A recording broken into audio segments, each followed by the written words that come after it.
চলে গেলেন 21শে পদকপ্রাপ্ত বরেণ্য চিত্রশিল্পী মোস্তফা মনোয়ার। কাল একাধিক স্থানে শ্রদ্ধার জানাজা শেষে বিকেলে বনানীতে হবে দাফন। কোক স্টুডিও বাংলার নতুন গান নিয়ে সোশ্যাল মিডিয়ায় মিশ্র প্রতিক্রিয়া। 10 জুলাই ওপার বাংলায় জয়া আহসানের আজও অর্ধাঙ্গিনী।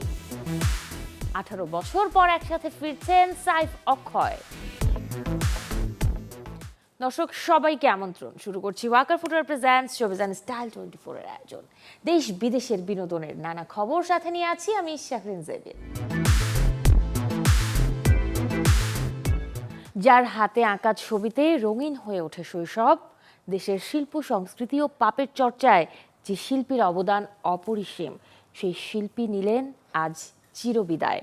21শে পদকপ্রাপ্ত বরেণ্য শিল্পী মোস্তফা মনোয়ার সোমবার সকালে চিকিৎসাধীন অবস্থায় মারা গেছেন। এইটা হইতেছে ফ্লাওয়ার ঝাড়ু।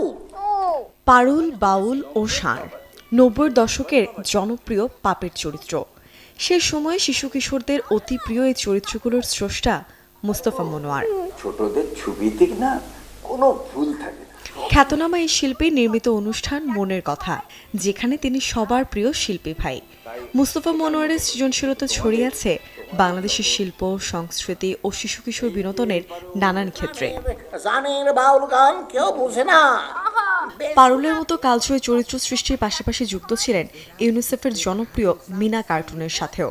শিশু প্রতিভা বিকাশে বাংলাদেশ টেলিভিশনের জনপ্রিয় অনুষ্ঠান নতুন কুড়ির অন্যতম রূপকারও ছিলেন তিনি। কই গেলা তোমরা? আমি তো চলে আইলাম। 1935 সালের 1 সেপ্টেম্বর কবি গোলাম মুস্তফার পরিবারে জন্ম নেন মোস্তফা মনোয়ার। ছোটবেলা থেকেই তাঁর ছবি আঁকা ও গানের প্রতি ছিল ভালোবাসা। নবম শ্রেণীতে পড়ার সময় ভাষা আন্দোলনে ছবি আঁকার অপরাধে কারাবরণ করেন। কেন্দ্রীয় শহীদ মিনারের লাল সূর্যেরও অন্যতম নকশাকার ছিলেন তিনি। কর্মজীবনে শুরু করেন পূর্ব পাকিস্তান চারু ও কারুকলা মহাবিদ্যালয়ের প্রভাষক হিসেবে। পরবর্তীতে শিশু একাডেমি, বাংলাদেশ টেলিভিশন, বিএফটিসি, শিল্পকলা একাডেমি সহ নানা গুরুত্বপূর্ণ প্রতিষ্ঠানে কর্মরত ছিলেন উচ্চ পদে। মুক্তিযুদ্ধে শরণার্থী শিবিরে শিশুদের আতঙ্কিত মুখ তাঁকে গভীরভাবে নাড়া দেয়। তাদের মুখে হাসি ফোটাতেই সেখানেই আয়োজন করেন ক্যারিয়ারের প্রথম পাপেট শো। স্বাধীনতার পর নতুন দেশে পাপেট চর্চাকে তিনি নিয়ে যান নতুন মাত্রায়। পরিচিতি পান বাংলাদেশের পাপেটম্যান হিসেবে। দীর্ঘদিন নিউমোনিয়া ও প্রোস্টেট ক্যান্সারে ভোগার পর 29 জুন রাজধানীর একটি হাসপাতালে পৃথিবী ছেড়ে যান এই বরেণ্য শিল্পী। মূর্ছনৈশী, চ্যানেল 24।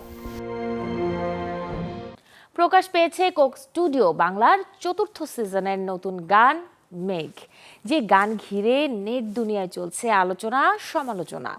বর্ষা ও আষাঢ়ের আবহে নির্মিত এই গানটিতে শাস্ত্রীয় সঙ্গীতের সাথে সমকালীন সুরের মেলবন্ধন ঘটানোর চেষ্টা করা হয়েছে, যেখানে কণ্ঠ দিয়েছেন মোহাম্মদ শোয়েব, মাশা ইসলাম ও মৌসুমী। প্রকাশের পর থেকেই ইউটিউব, ফেসবুক সহ বিভিন্ন মাধ্যমে গানটি নিয়ে দেখা গেছে মিশ্র প্রতিক্রিয়া। শ্রোতাদের একাংশ গানটির সুর, সঙ্গীতায়োজন, কণ্ঠশিল্পীদের পরিবেশনা এবং বর্ষার আবহ তুলে ধরার প্রচেষ্টার প্রশংসা করেছেন। তবে কিছুটা সমালোচনা হচ্ছে গানটিতে রবীন্দ্রনাথ ঠাকুরের সোনার তরী কবিতার অংশ সংযোজন ঘিরে। অনেকের মতে সমকালীন সঙ্গীতের সঙ্গে এভাবে কবিতাটি যুক্ত করায় এর মৌলিক আবহ ও গভীরতা নষ্ট হয়েছে। আবার অন্যদের মতে নতুন প্রজন্মের কাছে রবীন্দ্রনাথকে ভিন্ন আঙ্গিকে পৌঁছে দেওয়ার এটি একটি সৃজনশীল উদ্যোগ। হজ পালন করতে গিয়ে বাবাকে নিয়ে আবেগ ঘন এক অভিজ্ঞতা সামাজিক মাধ্যমে ভাগ করে নিয়েছেন অভিনেত্রী ভাবনা। বাবার শারীরিক অসুস্থতা, ইবাদতের প্রতি তার অদম্য ইচ্ছা শক্তি এবং আল্লাহর অশেষ রহমতের কথা তুলে ধরেন তিনি। ভাবনা জানান, দীর্ঘদিন ধরে তার বাবা হাঁটতে কষ্ট পান, সোজা হয়ে দাঁড়াতেও পারেন না। পরিবারের অনুরোধ সত্ত্বেও তিনি হুইল চেয়ার ব্যবহার না করে আল্লাহর রহমতে নিজের পায়েই ইবাদত করার সিদ্ধান্ত নেন। প্রথম দিন থেকেই হেঁটে ইবাদত সম্পন্ন করেন এবং তাওয়াফের সময়ও নিজ হাতে পবিত্র কাবা শরীফ স্পর্শ করতে সক্ষম হন। এই মুহূর্তকে জীবনের অন্যতম সেরা স্মৃতি উল্লেখ করে ভাবনা লিখেছেন, বাবা মেয়ের এই সময় কখনো ভোলার নয়। একই সঙ্গে মহান আল্লাহর প্রতি কৃতজ্ঞতা জানিয়ে তিনি বলেন, মানুষের ভালোবাসার চেয়েও আল্লাহর ভালোবাসা অসীম। দর্শক, এবারে 1 মিনিটে জেনে নেব দেশ বিদেশের বিনোদনের কিছু খবর। বিশ্বকাপ উন্মাদনা ঘিরে আসছে বাংলাদেশি নতুন নাটক আমাদের বিশ্বকাপ। মহিদুল মাহিম পরিচালিত নাটকটিতে অভিনয় করেছেন ইরফান সাজ্জাদ, সুনেরা বিনতে কামাল, দীপা খন্দকার, মনির আক্তার মিঠু সহ অনেকে। আবারও প্রাণনাশের হুমকি পেলেন বলিউডের জনপ্রিয় তারকা নির্মাতা রোহিত শেট্টি। মুম্বাইয়ে তার বাড়ির বাইরে গোলাগুলির ঘটনার পর এবার 20 কোটি টাকা চাঁদা দাবি করে একটি অডিও বার্তা পাঠানো হয়েছে তাকে। আধ্যাত্মিক সফরের সাজে এবার নজর কাড়লেন বলিউড অভিনেত্রী সারা আলী খান। আসামের বিখ্যাত কামাখ্যা মন্দির দর্শনে তাকে দেখা গেছে শান্ত, স্নিগ্ধ ও ঐতিহ্যবাহী লুকে। প্রায় 10 বছর পর আবারও ওপার বাংলার পর্দায় দেখা যাবে জনপ্রিয় রিয়েলিটি শো বিগ বস বাংলা। এবারের সিজনে সঞ্চালকের ভূমিকায় বড় চমক নিয়ে আসছেন ভারতীয় ক্রিকেট দলের সাবেক অধিনায়ক সৌরভ গাঙ্গুলি।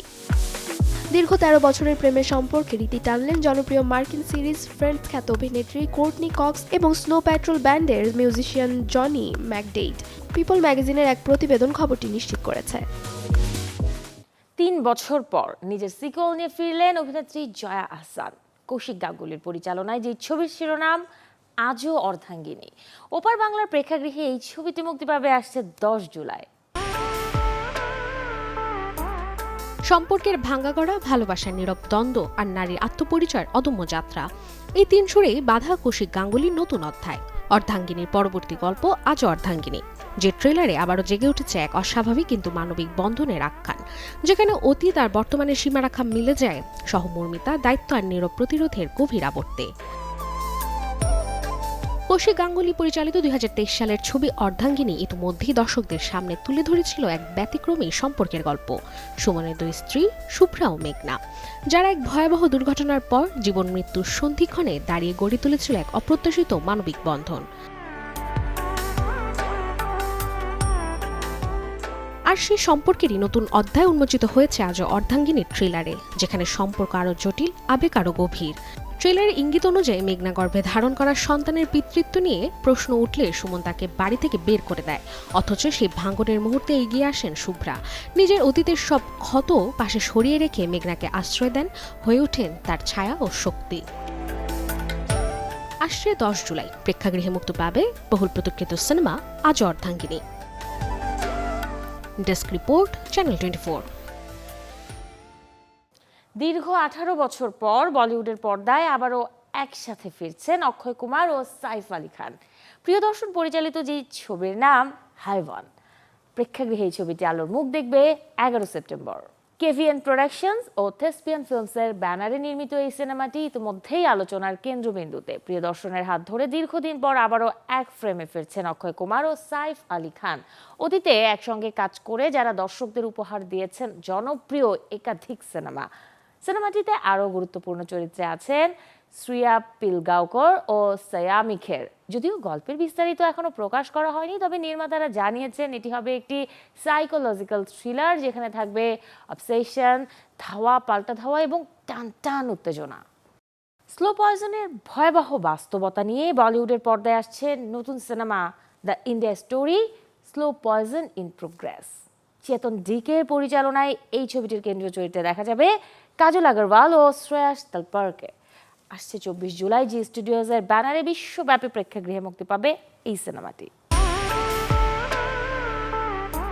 দৈনন্দিন খাবারের পেটে লুকিয়ে থাকা এক অদৃশ্য বিষ, যা নীরবে ছড়িয়ে পড়েছে ঘরে ঘরে, প্রজন্ম থেকে প্রজন্মে। সে ভয়াবহ বাস্তবতার আড়াল সরিয়ে এবার পর্দায় আসছে নতুন cinema the India story, slow poison in progress. পরিচালক চেতন ডিকে এই সিনেমাটিতে তুলে ধরেছে কীটনাশক নির্ভর চাষাবাদের ভয়াবহ প্রভাব, যা ধীরে ধীরে গ্রাস করছে মানব জীবনকে। টিজারে উঠে এসেছে এমন এক সমাজের প্রতিচ্ছবি, যেখানে প্রতিদিনের খাবারের সঙ্গে মিশে যাচ্ছে অজান্তেই বিষ, আর তার নির্মম পরিণতি ভোগ করতে হচ্ছে সাধারণ মানুষকে। ছবির কেন্দ্রীয় চরিত্রে দেখা যাবে কাজল আগরওয়াল ও শ্রেয়াস তোলপারকে। কাহিনীর আবেগঘন পরত অনুযায়ী কাজল আগরওয়াল অভিনয় করেছেন এক আইনজীবী চরিত্রে, যিনি ন্যায় বিচারের দাবিতে দাঁড়ান এক শোকাহত বাবার পাশে। এই বাবার চরিত্রে রয়েছেন শ্রেয়াস তালপার, যার মেয়ের মৃত্যু ঘটে ক্যান্সারের মতো মরণ ব্যাধিতে, যার নেপথ্যে রয়েছে কীটনাশক দূষিত খাদ্যচক্রের করুণ বাস্তবতা। জানা গেছে আসছে 24 জুলাই জিও স্টুডিওজের ব্যানারে বিশ্বব্যাপী প্রেক্ষাগৃহে মুক্তি পাবে cinema the India story, slow poison in progress. Desk report, channel 24। এদিকে দীর্ঘ বিরতির পর আবারও শুরু হচ্ছে এস রাজামৌলির বহুল প্রতীক্ষিত সিনেমা বারাণসীর শুটিং। মহেশ বাবু, প্রিয়াঙ্কা চোপড়া জোনাস এবং পৃথ্বীরাজ সুকুমারন অভিনীত এই সিনেমার পরবর্তী ধাপে নির্মিত হবে বিশাল বাজেটের এক যুদ্ধের দৃশ্য, যা ভারতীয় সিনেমার ইতিহাসে অন্যতম বড় অ্যাকশন সিকোয়েন্স হতে যাচ্ছে বলে দাবি নির্মাতাদের। ভারতীয় গণমাধ্যমের সূত্র অনুযায়ী আগামী 7 জুলাই থেকে হায়দ্রাবাদে শুরু হবে ছবিটির নতুন শিডিউল। এই ধাপে মহেশবাবুর সঙ্গে প্রায় 3500 জুনিয়র শিল্পী অংশ নেবেন। বিশাল এই দৃশ্য ধারণের প্রস্তুতি কয়েক সপ্তাহ ধরেই চলছিল। শুধু শুটিংই নয়, পোস্ট প্রোডাকশনেও থাকছে বড় চমক। অত্যাধুনিক ভিএফএক্স প্রযুক্তির মাধ্যমে হাজারো শিল্পীকে ডিজিটালভাবে আরও বিস্তৃত করে পর্দায় একসঙ্গে 50,000 বানর সেনা দেখানোর পরিকল্পনা রয়েছে নির্মাতাদের। ফলে এটি ভারতীয় চলচ্চিত্রের সবচেয়ে বড় যুদ্ধ দৃশ্যগুলোর একটি হতে পারে বলে ধারণা করা হচ্ছে। দর্শক, এতক্ষণ ছিলাম বিনোদনের নানা খবরে। এবারে জীবনযাপনের গল্প দেখব, লাইফস্টাইলের কিছু আপডেট। অনেকেই ভাবেন যারা নিয়মিত সিগারেট পান করেন তাদের কালো হয়ে যায় ঠোঁট।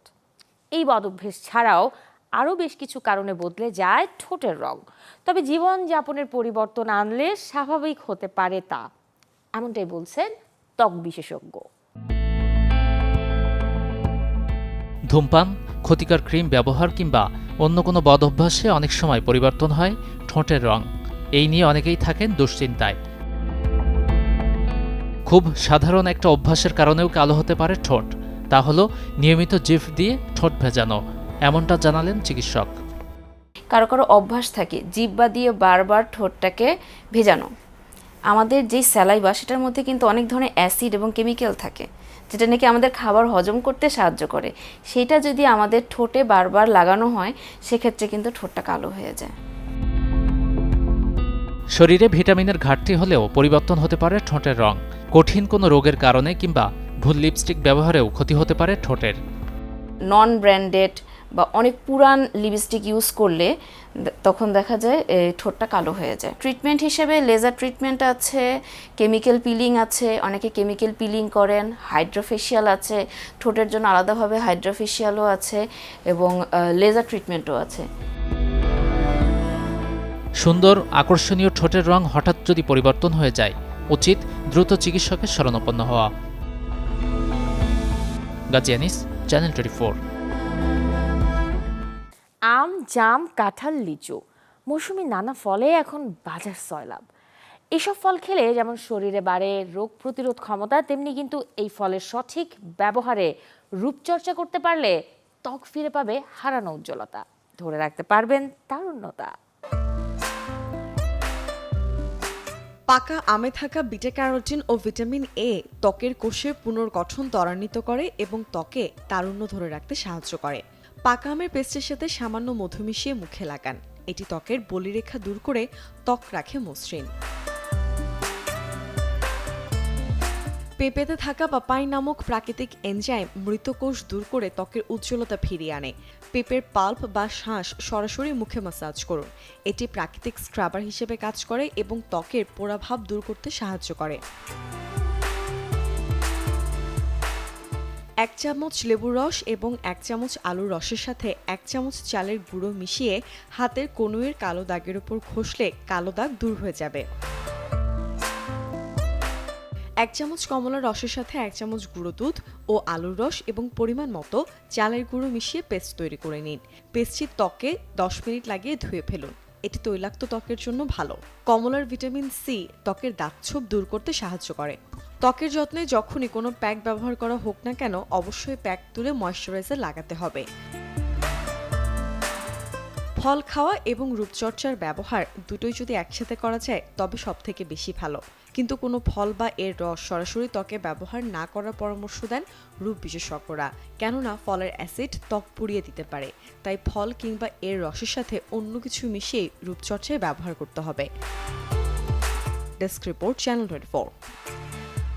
আমাদের সকালটা এক এক জনের এক এক রকমভাবে শুরু হয়। কেউ ঘুম থেকে উঠেই চা, কেউ আবার বাসি মুখে 1 গ্লাস পানি, কারো আবার সময়ই থাকে না সকালটা সুন্দর করে শুরু করার।